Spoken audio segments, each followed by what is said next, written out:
इस वीडियो को लाइक करें, हमारे चैनल को सब्सक्राइब करें। कुरान शरीफ की आयत है, सुन लीजिए।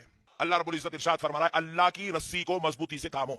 मेरा हाथ पीर के हाथ में है और पीर का हाथ उनके पीर के हाथ में है। सारे पीरों का हाथ पीराने पीर के हाथ में है। और बात यहीं पे खत्म नहीं हुई दोस्तों। अल्लाह ने क्या कहा? अल्लाह की रस्सी को मजबूती से थाम लो। अब ये चैन मिलते मिलते हमारे पीर से रसूल अल्लाह तक तो पहुंची, मगर बात रसूल अल्लाह पे खत्म नहीं होती। अल्लाह कुरान पाक में इरशाद फरमाता है, मुस्तफा के और उनके हाथों पर अल्लाह का हाथ है। अल्लाह कह रहा है, नबी के हाथ पर अल्लाह का हाथ है। चैन है ये। और जिसने अल्लाह की रस्सी को मजबूत पकड़ लिया वो सीधे रास्ते लग गया। मोमिनो, अल्लाह से डरो जैसा कि उससे डरने का हक है, और मरना तो मुसलमान ही मरना, और सब मिलकर अल्लाह की हिदायत की रस्सी को मजबूत पकड़े रहना। कुरान शरीफ की आयत है, सुन लीजिए। अल्लाह रब्बुल इज्जत इरशाद फरमा रहा है, अल्लाह की रस्सी को मजबूती से थामो। और सब मिलकर अल्लाह की हिदायत की रस्सी को मजबूत पकड़े रहना और फिरके फिरके न हो जाना। ये कुरान एक रस्सी है, इसका एक किनारा अल्लाह ताला के हाथ में है और दूसरा किनारा तुम्हारे हाथ में है।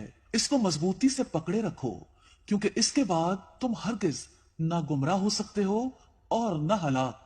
इन बाबाओं से मांगने वालों, इन पीर फकीर से मांगने वालों, इन औलियाओं से मांगने वालों, दरगाहों पर जाकर चादर चढ़ाकर उनसे मन्नतें मांगने वालों, मैं आपसे कहता हूँ, इन लोगों से मांगने की अगर सबसे पहले अगर किसी को इजाजत होती इस्लाम के अंदर, हजरत यूनुस अलैहिस्सलाम को होती। क्यों? क्योंकि जब हजरत यूनुस अलैहिस्सलाम को एक मछली ने निगल लिया था, हजरत यूनुस अलैहिस्सलाम ने ये कभी नहीं कहा, ऐ नूह तू मेरा दादा है मुझे बचा लो, ऐ जकरिया तू मुझे बचा लो, ऐ आदम तू मुझे बचा लो। कभी इन लोगों से नहीं मांगा, बल्कि हजरत यूनुस अलैहिस्सलाम ने क्या कहा था? कुरान इसके बारे में फरमाता है, पारा नंबर 17 सूरह अंबिया उठाकर देखो, वज़न्नून इज़ ज़हब मुग़ाज़िबन फ़ज़न्ना अल्लन नक़दिर अलैहि फ़नादा फ़ी ज़ुलुमात। रात का अंधेरा, पानी का अंधेरा, मछली के पेट का अंधेरा, इन तीनों अंधेरों के अंदर हजरत यूनुस अलैहिस्सलाम अल्लाह रब्बुल इज़्ज़त के सामने रोकर कहते हैं, ला इलाहा इल्ला अंत सुब्हानका इन्नी कुन्तु मिनज़ ज़ालिमीन। ऐ अल्लाह, तेरे सिवा मुझे कोई नहीं बचा सकता। आप बताओ, जब एक नबी को किसी से मांगने की इजाजत नहीं है इस्लाम के अंदर, तो हम और आप लोग तो एक आम इंसान नहीं मांग सकते।